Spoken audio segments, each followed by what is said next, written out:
Shalom ou bracha. Il est dit dans la paracha de Bereshit au chapitre 1er, verset 16.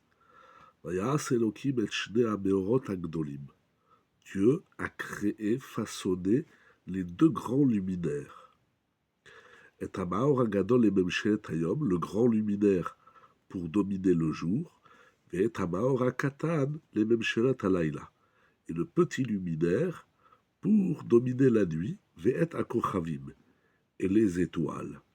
Les sages s'interrogent. Le début du verset nous dit que Dieu a fait Shnei Hameorot Hagedolim, deux grands luminaires. Et ensuite le verset dit le grand luminaire pour le jour et le petit pour la nuit. Donc il y a un grand et un petit, mais au début on a dit que les deux étaient grands. Alors sont-ils deux grands ou y a-t-il un grand et un petit?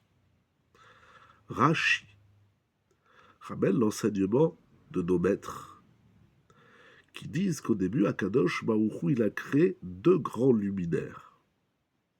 Mais voilà que, donc le soleil et la lune, et les deux étaient égaux, Shavim Nivreu, ils ont été créés égaux, semblables. Mais voilà que la lune va prétexter devant Dieu et lui dit, mais ça sert à rien d'avoir deux grandes lumières. Comment deux rois peuvent-ils utiliser la même couronne? Alors Akadosh Baruch Hu va diminuer la lune. Donc au début, effectivement, ils sont deux grands luminaires, Hameorot Hagedolim. Mais lorsque la lune va prétexter qu'il est inutile d'avoir deux rois sous la même couronne, Dieu va diminuer la lune. C'est pour ça qu'au final, il y a un grand et un petit. Au début, ils étaient deux grands, mais par la suite, il devient un grand et un petit. Et les étoiles, que font-elles? Nous dit Rashi, étant donné qu'Akadosh Baruch Hu a diminué la lune, alors il va augmenter des lumières, les étoiles, pour l'apaiser, les hafis da'ata. C'est incroyable ce qui est écrit ici. Rav Moshe Steinbuch, dans son livre Biurim ve'Adagot, rapporte au nom du Brisker Rouv, qui disait, nous voyons d'ici quelque chose, de fondamental. La grande lumière, le soleil, n'a pas besoin d'étoiles autour de lui pour briller, alors que la lune, elle a besoin des étoiles. Cela veut dire qu'il y a deux types de maîtres, de grands maîtres de la Torah. Il y a ceux qui sont une lumière en eux-mêmes, un soleil. Ils n'ont pas besoin de gens autour d'eux pour les faire briller. Et il y a ceux qui ne sont pas d'une grande lumière.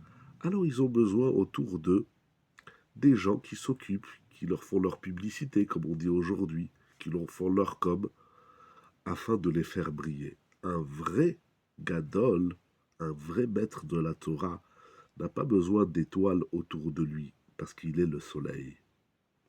Celui qui a besoin que les étoiles tournent autour de lui, ça prouve qu'il n'est pas d'une très grande lumière. C'est incroyable comme notion et comme leçon de vérité. Rav Moshe Steinbuch poursuit d'ici, d'ici nous apprenons un deuxième point, que disent les maîtres de la morale, les Baalei Moussar, de l'éthique juive. Nous voyons que des fois, il faut punir, il faut être sévère envers une personne dans une situation ou une autre. Mais en même temps, il faut apaiser. Akadosh Baruch Hu va punir la lune, mais il va également lui offrir des étoiles pour l'apaiser. Deux grandes notions issues de ce texte magnifique de Rashi. Shabbat Bereshit, c'est le premier Shabbat de l'année, c'est le premier Shabbat de la Torah. Shabbat Bereshit, nous sommes après les fêtes de Sukkot.